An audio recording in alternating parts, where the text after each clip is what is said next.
Thank you and welcome back to the Patriots 300 level podcast. My name is Eric. I'm joined by my co-host Kevin. Welcome back for our 72nd episode this week where we have a special guest on, Dan Kelley, who we're very excited to have on. We're going to be discussing the quarterback prospects in the upcoming NFL draft. Dan can be found on Twitter/X at Dan Kelley66. Dan is the head writer at Patriots Football Now, which can be found at patriotsfootballnow.com. Dan's also a really good follow on Twitter. We've been following him for years, ever since we first started. We really enjoy reading his content, his articles, and opinions. And all Patriots fans, we really recommend that you go check him out. And I think one thing too with Dan that we really like about your content is that you're not really there to try and make like the grandiose opinion to try and just get clicks and all that sort of stuff. You're really giving really good insight, and it's your opinion each time, not something that's like, oh, this will get me 5 million views on this and whatnot. So we really appreciate the content you're putting out and that you're being true to yourself and what you actually believe in. So it's one of the breaths of fresh air on Twitter and the blog posts. Excellent. I really appreciate it. Thanks so much for having me. All right, so like Eric said, the first we're going to be talking about the quarterbacks for the draft. That everyone knows that the Patriots are in need of a franchise quarterback. So we figured we can kind of discuss first, kind of just your thoughts on each of kind of the big five, I'd say, of the quarterbacks that are out there for the draft. We all know that Williams is probably going number one, so we don't have to hit too much on him. But I am interested in just kind of seeing how do you think he'll perform in the NFL? Because I know every quarterback that's in the draft this year has question marks, so no one's the perfect kind of prospect. And Williams pretty much has all the kind of physical aspects. It's just kind of some of the like leadership. They had trouble against ranked teams last year. He did play on a team that did have a poor defense. So was it just that, or was he trying to do too much? And how is that really going to translate into the NFL? So just kind of interested in your thoughts on him first before we get into the potential actual prospects that could actually draft. Yeah, I think for Caleb Williams, I think he's being put in an excellent situation in Chicago. It's not a team that has their own number one pick. They're not drafting number one because they were the worst team in the league. They're drafted number one, obviously, because they made the trade with Carolina last year. That gives them the opportunity, in addition to taking him, they're going to add something at number 9. They already got DJ Moore as part of that deal, and he had a great first season in Chicago. They signed Keenan Allen. They have Cole Kmet at tight end, who's very serviceable there. So he has a lot of things working to his advantage, including the fact that, not to bring everything back to the Patriots, but a guy like Mac Jones is coming in following Tom Brady. And no matter who they bring in at the number 3 pick, assuming they stick there, that guy to some degree is going to be compared to Tom Brady. That's going to last for quite some time around here, probably until there's another championship. So he doesn't have that in Chicago. The last great quarterback for the Chicago Bears was probably Sid Luckman in the 1930s. So, Jim McMahon had 1985, and that's about it. So as far as Williams, I'm not the biggest fan. He's not as big as I normally like my quarterback, and he does not have great feet. He's not set in a lot of his throws. The same can be said about Patrick Mahomes and Josh Allen too. So certainly the ability to improvise is something that, it works in his favor. He has a ton of talent. But when I was asked in an interview recently who I would most compare him to, the first person that came to mind was Kyrie Irving, who isn't even a football player. He's an uber talented guy who might be a little too smart for his own good, or think that he is. And then he has all the talent in the world. So do I think he could thrive in the NFL? Certainly. If I had the number 1 overall pick as the Patriots, I wouldn't draft Caleb Williams. If I have number 1 overall pick as the Bears, and I have Keenan Allen, who he respects, already on the roster, and I have some nice complementary pieces, especially wide receiver, I think it's worth the gamble for them. But he's not a slam dunk number 1 overall pick like some of these guys in the past have been to me. Yep. Yep, No, that I makes a lot of agree sense. completely. And I think that's something that Eric and I have talked about too, where everyone's saying he's a generational talent. And physically he has a lot of that skills. He's also, like you said, he's not the tallest. I think he's what, 6'1" and three 6'1", quarters. yeah. He's got smaller hands. He doesn't have the largest hands of them all. And he just have those question marks about, can he kind of compete against ranked teams? And we didn't really see it that much. And just he had just some other issues. I don't think any of like the nail painting or any of that stuff is a big deal. But just some of the other kind of question marks about like on the bench and kind of what he looked like when they were losing. He wasn't Right. kind of, you look at Brady and you kind of see that fire and compete. And you don't really see it as much from him, but it's also a different type of athlete now. So Right. it's And always it's gonna a be hard different to generation too. yeah. Jonathan Jones for the Patriots talked about Mhm. that even since the beginning of him coming in, which is 9-10 years ago at this point, Mhm. that these athletes need to be coddled a little bit more and they need Mhm. positive feedback and they need to be told how great they are. Yeah. So, it's a different world. And I think some fans haven't transitioned yet. Some media members haven't Mhm. transitioned yet. I could care less what color his phone case is or Mhm. anything else. I am more concerned with his size, his footwork, his actual fundamentals. Mhm. Is when I've studied a ton of film. To Mhm. me, the two players with the best fundamentals in terms of throwing motion are Jaden Daniels and JJ McCarthy. Mhm. Um, that said, neither one of them is the number one quarterback on my board because that's Mhm. something that you can teach. Mhm. But we'll see how he adapts to coaching, how he adapts to adversity, which is something all these guys are going to have to go through. No matter how great they are, Mhm. they're going to face more adversity in the NFL than they've ever faced in their lives. So it'll be interesting to see how he handles that. I would feel more comfortable as a GM passing on him and risking him succeeding elsewhere Mhm. than drafting him and watching that create a chaos in my locker room. Yep, Yep. Good completely point. agree. So I Oh, guess good. oh, sorry, what were we gonna say, Kevin? No, you can go. Mhm. I was just gonna say, I guess that brings us to, as Patriot fans, the big question, assuming Caleb Williams goes number one, if you have your pick of any of the next quarterbacks, who is the guy for you that you're hoping falls to number three?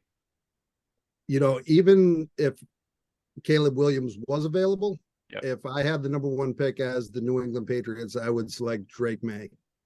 I think he's the best. I think he has the highest ceiling in the Mhm. draft. He Philip Rivers is the guy he most reminds me of. He's not as big as Josh Allen, but he's a good sized guy. 6'4". I think he weighed 225 at the combine. He has all the physical tools. I think, and same thing happened to Trevor Lawrence when he was coming out. When you're a presumed number one pick for more than a year, I mean, we've seen these guys even in the past month that have arrived on our radar just in a month get picked to shreds. Mhm. And someone like Drake May, Caleb Williams too, has been on the radar for multiple seasons. And anything short of a Heisman campaign this year was going to look like a failure. Mhm. And he had Des Walker's his only receiver that's really NFL caliber. He only, I think, played 5 games last year for North Carolina. Mhm. It wasn't great. They just had a lot of problems. I watched all of his film over the past year. It wasn't perfect, but he is physical. He's tough. He's going to need to learn to get down. He has a great arm, and I have heard Merrill Lodge critique him for his ability to read coverages and see Mhm. things before the snap. I didn't see that, and I obviously we all know different analysts can see things differently. I'm not seeing the same things he is. I'm seeing a problem with footwork, being a little too eager to run, being a little too eager to throw on the run instead of planting and throwing. Alex Van Pelt, Patriots' new offensive coordinator, has stressed that as being important to him. So I think the big question we're going to find out is, does he think it's important in terms of he can teach it to someone like Drake May, or does he think it's important like he wants a quarterback that already has that skill set, Mhm. like a JJ McCarthy. Mhm. But in my personal opinion, New England Patriots have number one pick. I would be more than comfortable selecting Drake May without hesitation. Yeah, I think that's something Eric and I agree with too, where people ask, like, oh, who do you want them to pick? And May, looking at them, yes, his footwork is kind of sloppy. And some of his mechanics aren't the best. He kind of falls into a lot of the mistakes that we saw Mac fall into last year, with not kind of driving the ball and using most of his arm. The difference though between Mac and May is that May has the arm to make up for those mistakes, 100%. where he doesn't have to be perfect mechanics and everything to get everything on that ball.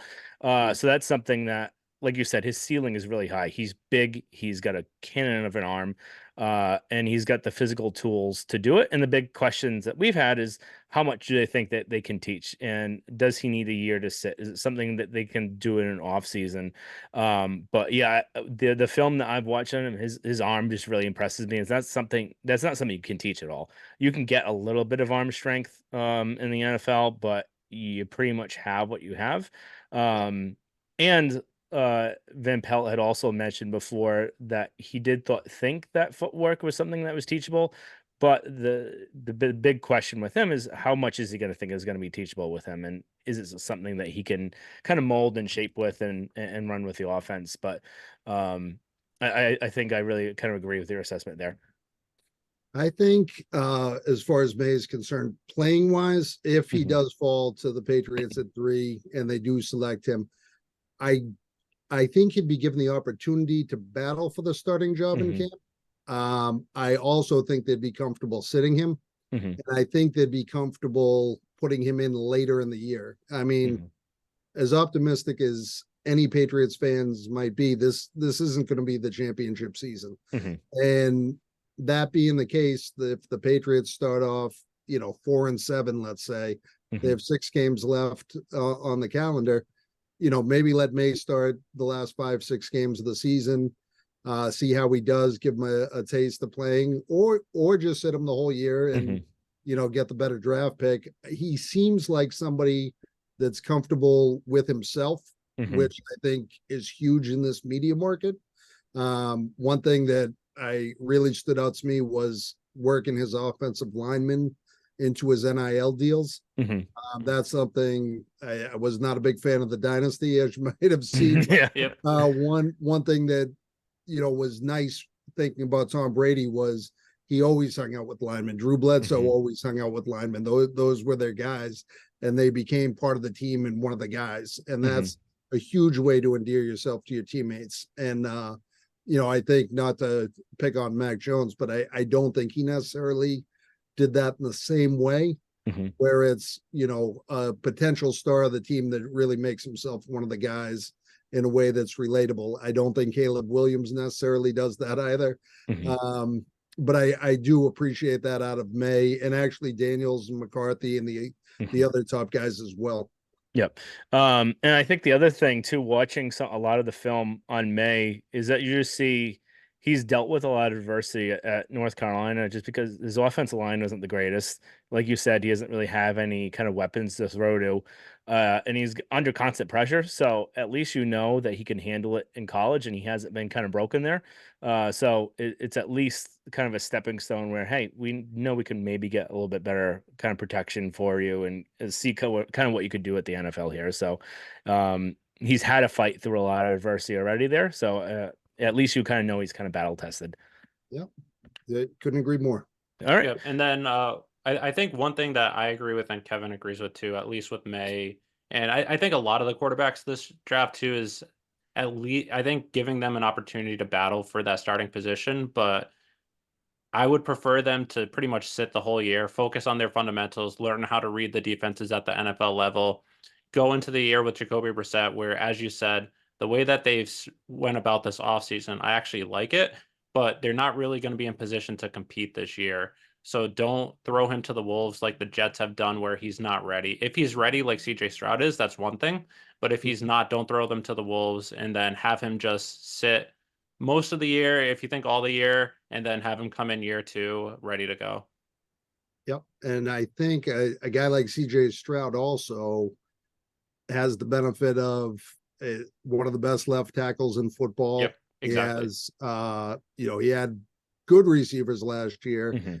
Those are being upgraded to great potentially with Stephon Diggs going down there. And he has a good defense. And in addition to that, the AFC South is also not a great division. Yep. So he had a lot of things working in his favor, including, maybe lower expectations, lower media pressures than a guy's going to get around here. I think it would benefit, whether it's May or Daniels or anyone else, I think it would benefit them to hold a clipboard, just because you instantly become more popular around here by not playing. Yep. The most popular guy is the backup quarterback. And we saw that with Bailey Zappi. He came in, looked good in a short spurt. When he got some prolonged playing time, the averages balances themselves out eventually. And, he's not, in my opinion, he's not an NFL starting quarterback for a successful team. And that works its way out. Fans kind of turned on him eventually. And now people are excited for Jacoby Brissett. We'll see how long that lasts. But for now, it's good. In April, it's good. Yeah.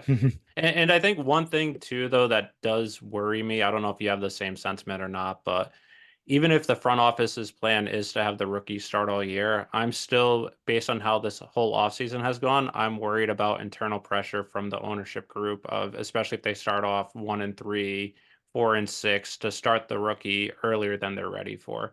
Again, this is just something I'm concerned of. We haven't really seen anything that's going to say that's going to be indicative of what's going to happen, but that's just one thing. Even if front office wants them to sit and that's the plan, we'll see if that will really actually happen to fruition.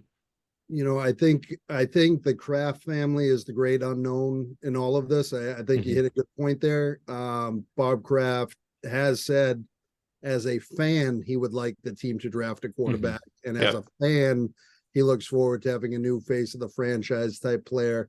But he is also the owner. And Jonathan, I think, will have a little more influence than he has in the past with Belichick gone. And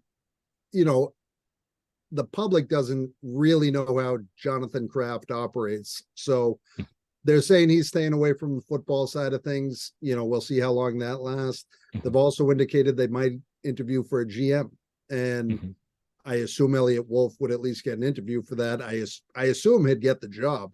But just the fact that that's kind of hanging out in the air for the public at the moment, makes you wonder, does he need to do a certain thing in order to get that job? Get that job, so stay tuned as far as that's concerned. But I think, Robert Kraft is 84 years old at this point. So he wants to see them win another championship sooner rather than later.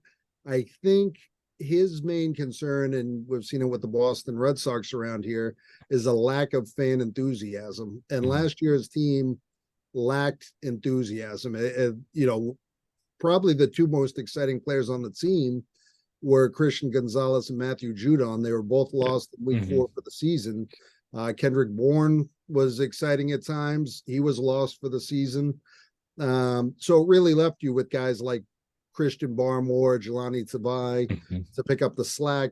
Stevenson ended the year on IR. I think they end up with 18 players total. So it just was not quality football. And as someone that has to watch the games 3 times and take notes and watch plays, it got a little torturous at times. So I know I would prefer them having just a more entertaining product on the field. And I think for now, that would be enough to sort of soothe Kraft's fears of losing their place in the pecking order of Boston sports. Yep. Let's hope that stays true. So we talked about Drake May. We talked about Caleb Williams. And I think Jordan Daniels is probably the next Jaden Daniels. Jaden Daniels. Jaden Daniels is the next comp. I don't know why I wrote down Jordan Daniels. So what I like about Daniels is I feel like his mechanics are a lot better than, and I think you had mentioned this, a lot better than Williams and a lot better than what Mays look like. the concerns that I have with Daniels, and I think Eric has too, is one, the velocity he puts on the ball. Is that going to be something that's going to be a problem up here in New England, especially in the wintertime? We saw it even last year. Like, remember the Zappy game? He could throw in in the snow or the wind. Right. And Mac had trouble with that too at times. The other problem is just his size. He's very lean and very skinny, and I feel like he runs first rather than running to extend the play and throw the ball. And I think that's one of kind of the downsides with him, where you see a lot of the successful quarterbacks that are mobile, they run to still throw the ball and extend the play rather than trying to run and gain yards. And that's when you end up getting injuries and getting hurt. We see it with Lamar getting hurt. We see it with other quarterbacks getting hurt. The only one that hasn't really gotten hurt that runs the run is Josh Allen. It's because he's a freak of an athlete. He's Right. 6'4", He's 6'5", 250 Right. pounds. So, and that's not what Daniels is. So, what are your kind of thoughts on Daniels and how he would potentially fit in? I like him as a player a lot. Mhm. If he weighed, if he weighed 225, he Mhm. would be the number one prospect on my board, and I don't even think it would be debatable. Mhm. And I do know he doesn't have a cannon like May does, but he has a good enough arm. Mhm. But Herm Edwards, who was his coach at Arizona State, also played in the NFL for a while and ended his career playing with Randall Cunningham in Philadelphia, compared Mhm. him to Randall Cunningham, which I think is actually perfect comp for him. Mhm. But worth noting, Randall Cunningham would have been a Hall of Fame player whose career got sidelined twice by major injuries. Mhm. He was unbelievable freak athlete, and especially late 80s, we're talking 35 years ago, a guy like that was unbelievable. Mhm. The problem now is you also have freak athletes at every position on defense. So defensive ends, like if you saw Dallas Turner at the combine, Mhm. someone like that coming at you full speed, you can't just try to outrun them all the time. Mhm. And Lamar Jackson, I do hear that comp a lot. He is in a class with only one other person in my mind, which is Michael Vick, Mhm. where they actually do have the sprinter speed to outrun guys. I'm not sold that Jaden Daniels is that level of fast. Mhm. And that's also partially football instincts, is seeing the seam and knowing that you can take it there. And Jackson and Vic were both special in that way. But Jackson didn't really become the overall threat he is now, taking his team to an AFC championship game, until he learned to get more comfortable in the pocket, Mhm. because teams are going to eventually force you there. So I do like Jaden Daniels a lot. His frame really scares me. And the one other thing that does scare me with him, and this is coming from someone that gives almost zero credence to pro days. Mhm. His pro day, it wasn't that he missed throws, because everyone misses, throws, and you're not even wearing pads and it's scripted. Mhm. It did make me a little bit uncomfortable just how nervous he looked. Mhm. And I that to me is a little bit of a red flag, and not to the point where if Drake May goes two, crossing Daniels off my board. I think he'd still be my favorite to go number 3 right now. But just seeing him at a pro day look that nervous, you like your quarterback to have a little bit of swagger, and even if it's unfounded confidence, it's just that poise, I think, Mhm. more so than anything, that really comforts fans. And I think we saw it early. Mac Jones as a rookie, and when he lost it, he really lost it. He never Yeah. got it back. And I'm a little nervous about. I hate reading too far into a pro day. I never really pay much attention to the Mhm. throws. I don't chart them. I don't do any of that. I just look for more things like this, interacting with teammates, how they carry themselves, that type of thing. And he looked blatantly nervous. Mhm. And the idea of him lining up and looking across at, Quentin Williams or whoever it might be, that doesn't give me a ton of comfort. The one other thing just to touch on with Daniels, and I'm sure you guys have touched on this. with all of these quarterbacks that have really top-notch wide receivers, you just never know how much credit to give them. And we ran into that again with Mac Jones, having those elite guys at Alabama. In my latest 7-round mock, I think I had Neighbors going 5 overall, and I had Thomas going 28 to the Bills. So 2 first-round picks at wide receiver. And that makes any quarterback look better. But I do like his film. I like him a lot as of right now. If Washington took May, I think I'd be comfortable taking Daniels at 3, although I'd be much more open to listening to trades if May was gone. Does his velocity at all concern you of playing in New England, especially in the wintertime? It's hard to say. It's one of those things where this is the gamble of the draft. I think you have to sort of see it to know it. Because I watched a ton of his film. I don't think he played in one cold weather game. So it's not necessarily that he can't do it. It's we've never seen him do it positively or negatively. And the other thing is, which Tom Brady, again, not to compare anyone to Tom Brady, but what made him so great in cold weather wasn't that he had a rocket arm. It was his anticipation and knowing where to throw the ball before the defense was prepared for it. So you can make up for physical limitations with your brain, and Daniels is capable of that. He improved every season in college, and the last 2 years, I know obviously he just came off the Heisman year. The year before that, he only threw 4 interceptions, I believe. So he's a guy that does take care of the ball. His mistakes don't cost him. Part of the reason for the limited interceptions is also that he's not afraid to run if he doesn't see something, something he's not going to have the luxury of doing in the NFL as often. So, just a lot of unknowns with him. I love his talent. I love his physical skills. I don't love his size. And I don't love, how many question marks surround his ability to adjust to a big market, stronger defenders and a cold weather climate also. Okay. I think one of the last names that's really popping up there, which initially surprised both of us. The more film I watched, I can actually somewhat see it, and I can see kind of the upside. Is JJ McCarthy. I know you had mentioned that you really liked his mechanics as well on top of Daniels.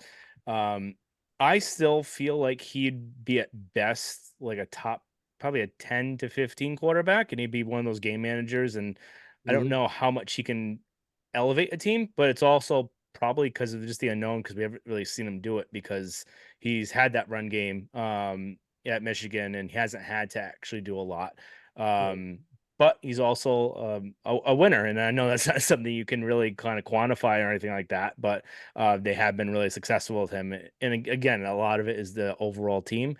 But kind of what do you see McCarthy, and do you think the hype that's coming kind of up recently with him is real, or do you think it's kind of manufactured, or everyone just looking at him too much and like, oh, why don't we bring him up, and he actually might fall kind of like what what's his name from Tennessee did last year? Will Levis.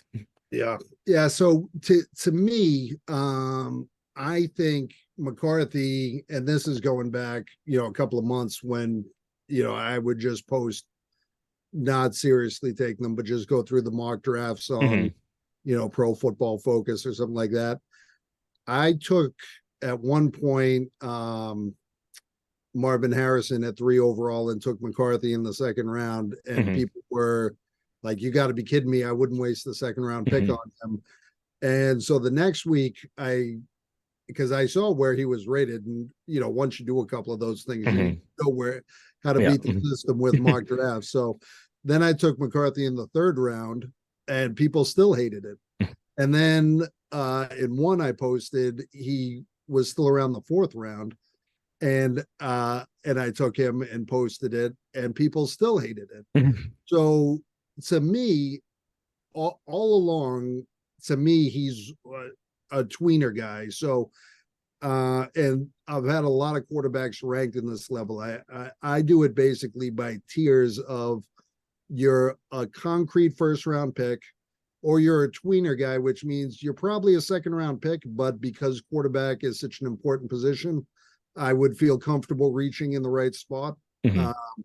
So I've had guys listed there like Baker Mayfield, Zach Wilson, Mhm. Jordan Love, so that where it's a little bit lower risk at the end of the first round, usually to a good team, usually knowing he doesn't have to play right away.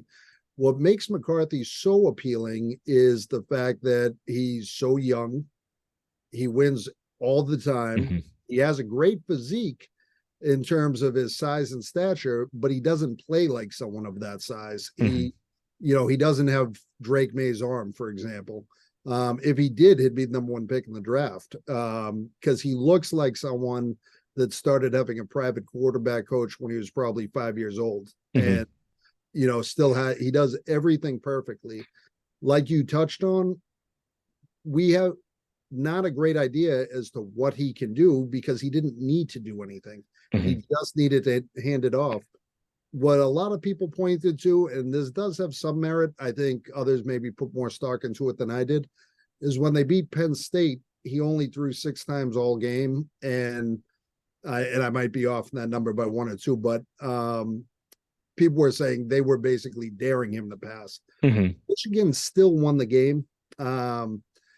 But that was a time where you're thinking, does the coach have no faith in him? And I know Jim Harbaugh is coming out and saying he'd take him number 1 overall. Mhm. Jim Harbaugh has Justin Herbert in Los Angeles. He's not drafting a quarterback, so he can say all the nice things he wants about him, knowing he doesn't have to worry Mhm. about it. But I think he's a winner. I think he could be a very good NFL quarterback. I think he has some similarities to a Brock Purdy that Mhm. maybe is a bigger guy that maybe has a little bit better of a future. And Brock Purdy's been great, but you need to put JJ McCarthy in that situation. If a team like Minnesota trades up their 2 first-round picks and maybe something else to get him, how much do they have to surround him with? Obviously, they Mhm. have Jefferson, they have Hawkinson. So to me, he's not in the debate for number 3 for me because the Patriots don't have enough other pieces Mhm. around him. The Patriots aren't looking for the highest floor guy. They're looking for the highest ceiling guy based on the position we're in. So to me, he's not in consideration for the Patriots, but I do like him as a prospect, and I don't anticipate he'll get past. I don't anticipate he'll get past 6. He definitely won't get past the first half of the first round. Yep. No, I think we both kind of agree with you on what you said too. I know because we're been going at it for a little bit, so I'll lump these two in kind of together. Eric and I like Mike Penix a lot. His injury history scares the hell out of me. He's kind of blew up both knees, both shoulders. Yeah, So, yeah. but he's got a cannon of an arm. He's a lot more accurate than people say he is. And he's actually shown speed, which he hasn't had. And then the other player is Bo Nix, where I feel like at best his kind of ceiling to me is kind of a rookie Mac Jones, where he does a lot of the little things, but he's not going to have enough to really kind of put you over the edge. Like he doesn't have the ceiling like Drake May. So I like both of those guys quite a lot. I think all 6 quarterbacks to me this year, I Mhm. don't think would be crazy to be drafted in the first round. Mhm. And I have not always felt comfortable saying that about some guys that have gone very high. Mhm. But to me, I've targeted Denver as a potential landing spot for Bo Nix. Mhm. I think his ceiling is actually someone like Drew Brees, who's a little smaller, who's Mhm. mobile, but not for the sake of running, mobile for the sake of buying himself time. He's a very accurate passer. His intermediate passing game was not great prior to this past year. He really worked on that, really improved it tremendously. So, and Sean Payton in Denver was Drew Brees' coach. Mhm. So there's a little bit of a tie in there. I don't know if Sean Payton sees him as being a Drew Mhm. Brees the way I do, but to me, Bo Nix, if I knew for a fact that the Patriots could get Michael Penix or Bo Nix Mhm. in the second round, I would be more than comfortable waiting to do so. Mhm. I actually think all 6 quarterbacks will be gone in round 1. But I do like them both a lot. Penix, the medical thing, and I wrote about this recently. Today, I was ranking the top 30 running backs in the draft, and Jonathan Brooks from Texas is a guy who tore his ACL last year. We just don't have privy to the medical information. So, it's a bit of a wild card. If teams that have reviewed it are comfortable with it, to me, he has less of an opportunity to get injured in the NFL than Jaden Daniels does, just based on his size and the way he plays. So sometimes injury history is just bad luck. Nobody throws the ball better than Michael Penix in terms of the spiral, how it looks coming out of his hand. It's literally the perfect way that a ball is supposed to look in the air. And he is athletic. When he played for Indiana, he was constantly running around. And people forgot about that because the injuries, and he didn't really need to do it. So I think he only really ran the 40 just to sort of shut some people up. And I don't think, again, I don't think either one of those guys will last beyond the first round. I like them both a lot. And if I knew where they were going to land and where the Patriots could draft them, I might take a haul for number 3, especially if May's gone. Yeah, that's fair. And I know, as Kevin alluded to, I really like Penix a lot. His injury history concerns me. The knees actually don't so much, just because, like you said, he doesn't run as much because after those injuries he doesn't really need to, and I think also partially to protect himself. The shoulder does a little bit, just because we saw what happened to Cam Newton after he had his shoulder injured. So that one worries me a little bit, but if you evaluate the medicals and you're comfortable with it, I'd be fine taking him. Probably not at 3, but like you said, if he's going to be around later in the first or in the second.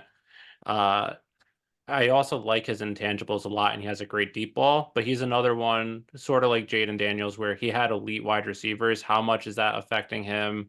I think, like you said, a spiral is great, but did that inflate his numbers and his game a little bit too, just having those great receivers? But Sure. Yeah. And he could have 3 receivers drafted by the end of day 2. And in the national semifinals, he looked like I was getting texts saying, why isn't he going number 1 overall? yeah, The national championship, people are like, oh, is he even an NFL quarterback? And it's somewhere in the middle to me. Before either of those games were played, I think I had him going somewhere in the low 20s. In my latest mock, I had him going to the Raiders at 13 overall. If the Raiders want to get back to old Raiders style, having a guy that throws a beautiful deep ball, who's a lefty, who's big, who's mobile, that's Raiders football. So to me, that would be a perfect match. I would happily take him if I were Vegas at 13. Because the thing with all of these, and I talked to somebody on Twitter about it today that was asking me, well, would you feel stupid trading up in the second, as the Patriots trading up in the second round to get Mitchell, Adonai Mitchell, if it turns out you could have gotten him anyway, and you don't know that you're going to get them? That's the mystery in all of this. So, do I feel comfortable with the Patriots trading back? Maybe, but I also have 6 quarterbacks going in the first 13 picks in my latest mock, which, whether or not that happens, I don't know, but I would be more comfortable trading back and staying in that range. But then, obviously, if we draft Bo Nix at number 11, or even Michael Penix at number 11, Patriots fans are not going to love it. So we'll see. I think the best bet for now is stick at number 3. Hope Drake May slides there. And I don't think McCarthy's out of the equation for number 2 even. But one thing that I thought was a tip off, and I might be reading too far into any things, is Washington in the offseason signed Marcus Mariota. And in terms of the player in the draft who most reminds me of Mariota coming out of college, it would be Jaden Daniels, Heisman winner, who is mobile, Not a rocket arm, has good height, not necessarily the biggest guy though. And so to me, again, might be reading too far into it, but I think maybe that move was made with Jaden Daniels in mind. Mhm. And I think the other one too would be Cliff Kingsbury, you could say, based on the quarterbacks that he's had underneath him. So you had what's his name? He had Kyler Baker. Murray, he had Baker, he had Yep. Patrick Mahomes, just a bunch, and he had he was at USC with Caleb Williams too, right? So Right. he had a bunch of different mobile quarterbacks. So Yep. Jane Daniels kind of fits that mold more than Drake May, even though Drake May will run, but not as much as Jane Daniels. I will say one thing for Drake May that was very obvious on film is he needs to learn how to slide. It literally looks like, and I don't mean the Josh Allen, Cam Newton, where you're taking on guys because you can run them over. It looks like he literally doesn't know how to slide, and he's not going to last long in the NFL doing that. So he needs probably his first day of rookie camp, get out, one of those slip and slides and just work on hitting the ground. Yeah, I was gonna say like the old baseball drill. You put one of those out and just have Right. everyone do that for like an hour. So, uh, um, so kind of knowing all the different quarterbacks out there, who do you think they are gonna pick? So, assuming that Daniels does go number two, like you said, do you think it'll be May, or do you think that I they do. would? I do. I think Drake May is the pick. You know, I think it just goes back to highest ceiling. And I do think McCarthy is more in play than people realize. For example, I think if McCarthy went back to school for one more year and had a good year at Michigan, I think he's probably the number one pick in next year's draft. So the fact that he even entered the draft at all, somebody told him that he was going to be, a first round pick. And so he knew that going into it. But I just don't see him being coached up to have the same ceiling that a guy like Drake May has.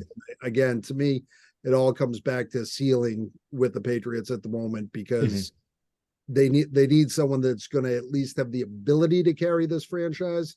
And JJ McCarthy didn't even carry his college team, which he didn't need to. That's not a dig, but he's not that guy. He's more of, like we talked about, everything else around him is perfect and he can get the job done. All right. Yeah, so we that's got fair. And then go ahead. Last question for me. I know some fans are wondering this. Do you think the Patriots might double dip at the quarterbacks? They take one at number 3 and then in a middle or late round, sort of like what Washington did when they took RG3 and then Kirk Cousins. And then if so, is there someone that you have in mind that you would like to see? Yeah, I fooled around with that a little bit. At the moment, they have 8 picks, and they have more than 8 holes on their roster. So to me at this point, I think a lot of quarterbacks are going to go earlier than they should. I told you I think 6 might go in the first round. I don't have any quarterbacks with a second round grade. And then when you get into the third round, the third day of the draft, which like Spencer Rattler will probably already be gone, even though I don't have a second day grade on. The only quarterback that really sticks out to me is Joe Milton from Tennessee. And it's just, again, because of the enormous high ceiling. He has all the physical tools in the world. He has a rocket launcher as an arm. He's big. He's athletic. He was doing front flips at his pro day. Like he's a freak athlete. That said, he's not a great football player. So I watched a lot of his film, and my nephew Will goes to Tennessee, so he was keeping me posted. And he loves Milton, and he's a Ravens fan, though. He's hoping the Ravens draft him. But I would take a gamble on somebody like that, probably around 6 or 7. I don't know if he'll necessarily be around then. There are some teams that need a backup quarterback, and the Patriots aren't in a position where they necessarily need one Mhm. at the moment. So I have thought about it. It's a good question. I don't love the depth of the quarterback draft. I actually Mhm. only have 9 overall graded as draftable. Mhm. All right. And then one last quick question. What trade offer would have to be to move on for number 3 for you? Well, what would be the minimum you would need to kind of get in return? Yeah, so I think if Minnesota has 2 first round picks, Mhm. so that's the most appealing when you're talking about 11 and 23. Mhm. If you have 11 and 23, I think you also need to throw in a first round for next year Mhm. from Minnesota. And I think you also need to take someone like Juju Smith-Schuster off our hands and clear up a little salary cap room for us there. Um, but dropping down to 11 and 23, is 11 too early to draft? I'm assuming McCarthy is going to be gone. Is 11 too early to draft Nix or Penix? Mhm. And then at 23, are either one of those guys still there? So it puts you in a pretty tough situation. I wouldn't feel, let's say that you're comfortable with McCarthy and that you're really comfortable taking 4 quarterbacks high. Mhm. You still only want to drop down to probably number 5 or number 6, and still pick up maybe a first and a second round to go with it. So, is that something that I would do? I wouldn't if Drake May was on the board. Unless you get like the offer the Bears got last year was ludicrous. They Mhm. got DJ Moore, who's an excellent player in his own right, in addition to this year's first round pick, which was guaranteed to be a high pick. Mhm. Yep. So even if it wasn't going to be number 1 overall, it was Panthers weren't making the playoffs. Mhm.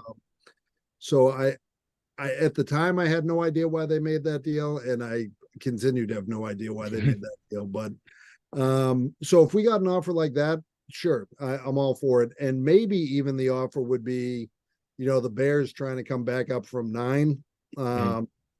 because they've been talking about trying to get Williams and Marvin Harrison or something of that nature. They just had him in for a visit today, and they're not taking him 1 overall. So Mhm. they're at least sniffing out the possibility of moving back up. If we went down to 9 and picked up multiple first round picks or, something of that nature, then you have enough leverage where you yourself can move back up from 9 and Mhm. go back up to 5 to get May or Daniels and Mhm. McCarthy. Because the Chargers don't need a quarterback.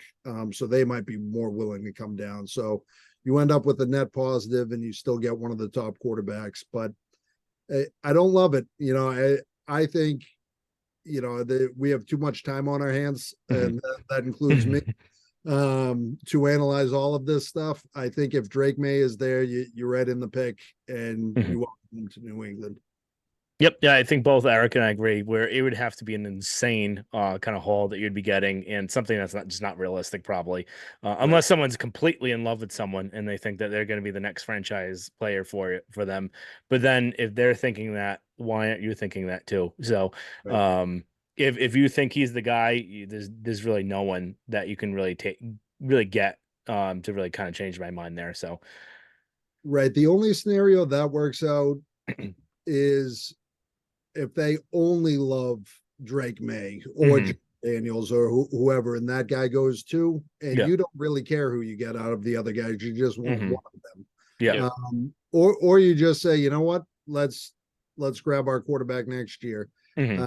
That to me is a huge risk. You're looking at a much weaker quarterback class Mhm. on the surface. Obviously, a guy like Jaden Daniels always emerges, who I had as a 4th round pick, I think, to start the season. Mhm. And now he's 3 overall on the quarterback rankings. So, there's always going to be 1 or 2 of those guys, but you're not going to have 6 Mhm. first round worthy quarterbacks in the same draft.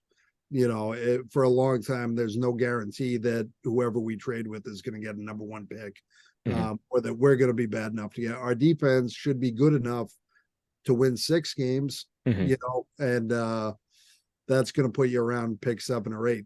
So, yep. Stay tuned. But I would take the short thing. If May is there, I would take him. If not, if I had to pick today, I would grab Daniels. Yep. No, I think both of us kind of agree on that. So thank you again for all your really helpful insight, and it was really fun to kind of talk the draft and the quarterbacks out there. So thanks again for joining us again. Thanks so much for having me. I really appreciate it. You guys do a great job. Thanks. Thank you. So again, Dan can be found on Twitter, X at Dan Kelley 66, and make sure you go follow him. His blogs at patriotsfootballnow.com. Really love reading the stuff there, and really enjoy following, kind of interacting there.